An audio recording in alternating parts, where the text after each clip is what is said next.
Eighth பாத்தீங்கன்னா estimation and costing.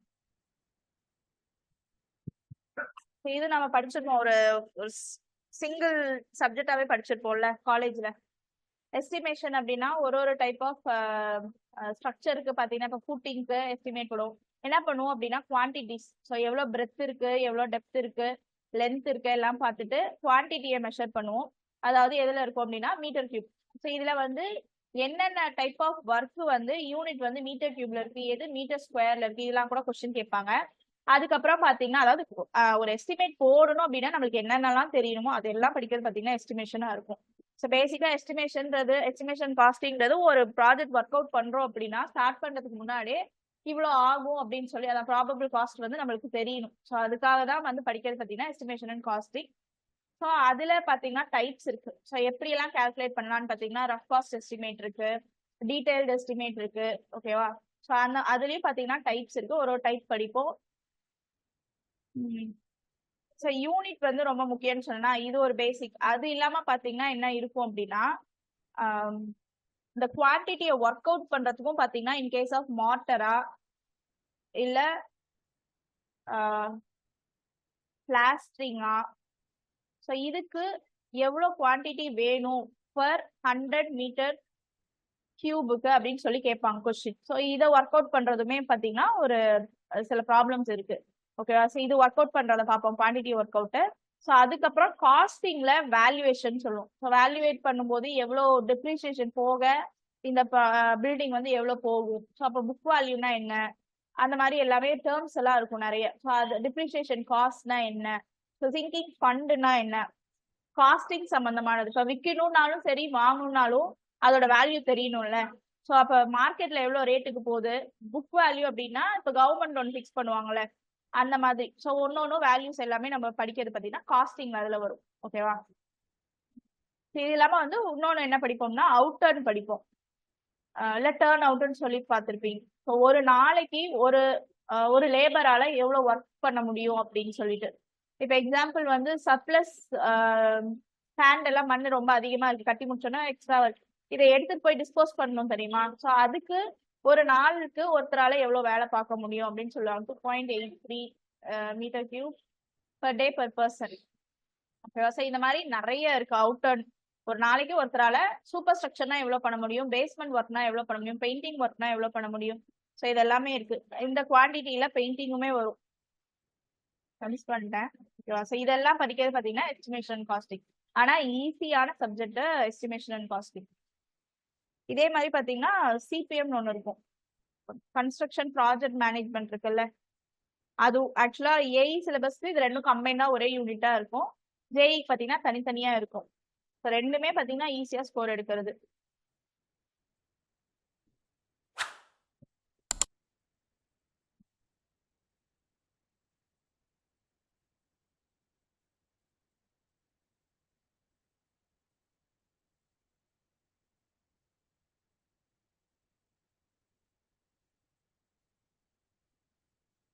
Structure இன்ஜினியரிங்கிறது design of இல்ல ரீஇன்ஃபோர்ஸ் சிமெண்ட் கான்கிரீட் படிச்சிருப்பீங்களா, இல்ல design of reinforced concrete DRC, இது மாதிரி ஒன்று படிச்சிருப்போம் ஒரு சப்ஜெக்ட். ஸோ அதை பத்தி ஃபுல்லா படிக்கிறது தான் பாத்தீங்கன்னா ஸ்ட்ரக்சரல் இன்ஜினியரிங். ஸோ இதுல என்னென்ன படிச்சிருப்போம் அப்படின்னா காலம் படிச்சிருப்போம், பீம்ஸ் படிச்சிருப்போம், ஸ்லாப், ஃபூட்டிங். ஸோ இதோட டிசைன்லாம் பத்தி படிக்கிறது பாத்தீங்க அப்படின்னா இந்த இந்த சப்ஜெக்ட்ல படிப்போம். ஓகேவா? ஸோ ஃபுல் டிசைன் வந்து என்ன கான்செப்ட்னு படிச்சுட்டு மோஸ்ட்லி இதுல கொஸ்டின் பாத்தீங்கன்னா கோடல் ப்ரொவிஷன்ல தான் இருக்கும். என்ன கோட் யூஸ் பண்ணிருப்போம் ஞாபகம் இருக்கா? IS 456/2000. இந்த சப்ஜெக்ட் பொறுத்த வரைக்கும் கோடு ஃபுல்லாவே நம்ம படிச்சிட்டோம் அப்படின்னாவே மோஸ்ட் ஆஃப் த கொஸ்டின் அதுல இருந்தே கவர் பண்ணிடலாம். ஓகேவா? ஸோ இது இல்லாம பாத்தீங்கன்னா இதே ஏஇ சிலபஸ் வரும்போது பாத்தீங்கன்னா ப்ரீ ஸ்ட்ரெஸ் கான்கிரீட், கூடவே பாத்தீங்கன்னா ஸ்டீல் ஸ்ட்ரக்சர்ஸ். ஸோ இதுவும் கம்பைண்டா இருக்கும். ஓகே, ஸ்டீல்ல பாத்தீங்கன்னா welded connection, bolted connection. So அதெல்லாம் படிக்கிறது பாத்தீங்கன்னா ஸ்டீல் கனெக்ஷன் ஸ்டீல் ஸ்ட்ரக்சர்ஸ்ல வரும். ப்ரீ ஸ்ட்ரெஸ்டுன்றது ஒன்றும் இல்லை, சேம் அதுவுமே ஒரு டைப் ஆஃப் கான்கிரீட் தான்.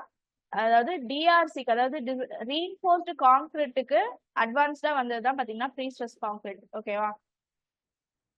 அதாவது கொடுத்துருக்க ஸ்டீல் இருக்குல்ல, ஸோ அந்த ஸ்டீலை நம்ம கான்கிரீட் போடுறதுக்கு முன்னாடியே பார்த்தீங்கன்னா ஸ்ட்ரெஸ் பண்ணுவாங்க. அதான் ப்ரீ ஸ்ட்ரெஸ்ஸிங். அது 2 டைப்பாக பண்ணுவாங்க. ஒன்று ப்ரீ டென்ஷனிங்கா இருக்கும், இன்னொன்று போஸ்ட் டென்ஷனிங்கா இருக்கும். ஸோ அது ரெண்டும் பார்ப்போம். அது ரெண்டுல என்ன லாசஸ் இருக்கு, அதே ஷார்ட் டேர்ம் லாஸ்னா எவ்வளோ இருக்கும், லாங் டேர்ம் லாஸ்னா எவ்வளோ இருக்கும், ஸோ எதுக்காக அதை பண்றாங்க அப்படின்னு சொல்லி படிக்கிறது. சின்ன சின்ன டாபிக் தான். இதுதான் மெயினா பாத்தீங்கன்னா டிஆர்சி பத்தி மட்டும்தான் இதுல ஃபுல்லா அதிகமா இருக்கும். ஓகேவா? இது ஜெய் சிலபஸ் இப்போ பாத்தீங்கன்னா இது ஸ்டீல்லாம் கிடையாதுன்னு நினைக்கிறேன். லாஸ்ட் நான் சொன்னேன்ல கன்ஸ்ட்ரக்ஷன் மேனேஜ்மெண்ட்னு.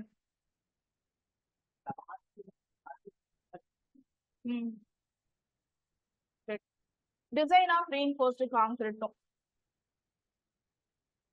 ரீஇன்ஃபோர்ஸ்மெண்ட் தான் ரெண்டுமே. இது டிசைன்னு சொல்லுவோம், design of reinforced concrete.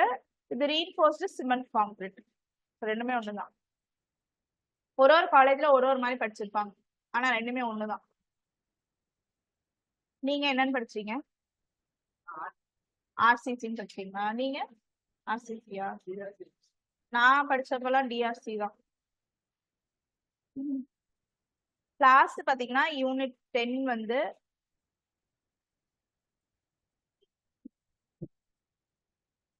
Construction management.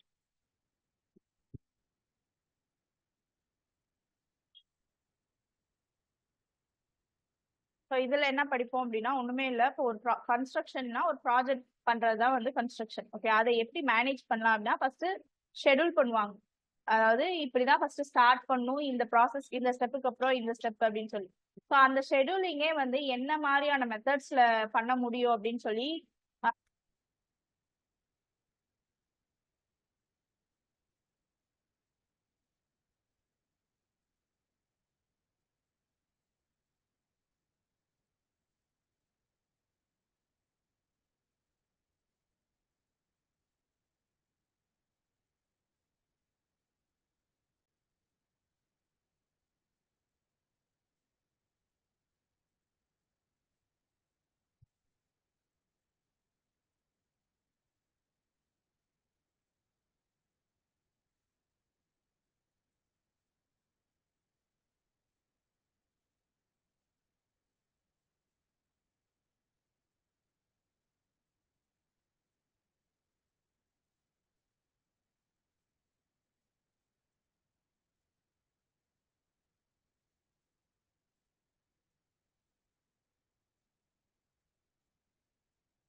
எல்லாமே ஆக்சுவலா 10 யூனிட்ஸ்ல உங்களுக்கு 20 கொஸ்டின்ஸ் வரும். பட் 20 தான் கரெக்டா வரும்னு சொல்ல முடியாது. 18 இருக்கலாம், ஒன்னுல குறையலாம், ஒன்னுல அதிகமா இருக்கலாம், based on the weightage. And அதே மாதிரி ஒருத்தவங்க கொஸ்டின் பேப்பரை எடுக்கிறவங்க பொறுத்தும் இருக்கும். அதுக்கப்புறம் பாத்தீங்கன்னா ஈச் கொஸ்டின் 1.5 மார்க்னு உங்களுக்கு தெரியும். டிஎன்பிஎஸ்சி அப்புறம் இப்ப எழுதுற முனிசிபாலிட்டி திரும்பியும் 3000 போஸ்ட் வருதுன்னு சொல்லிட்டு இதெல்லாம் பாத்தீங்கன்னா நெகட்டிவ் மார்க்கிங்ஸ் கிடையாது.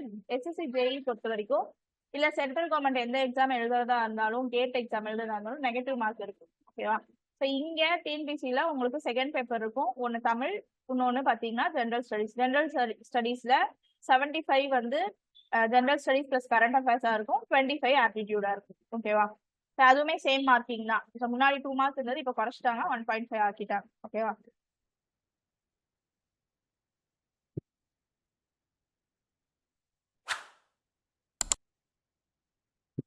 அதுக்கப்புறம் ரிட்டர்ன் மார்க்குக்கு அப்புறம் இன்டர்வியூ இருக்கும். இன்டர்வியூ மார்க்ஸ் ரெண்டும் சேர்த்து பாத்தீங்கன்னா உங்களுக்கு டோட்டல் மார்க் கொடுத்து ரேங்க் கொடுப்பாங்க.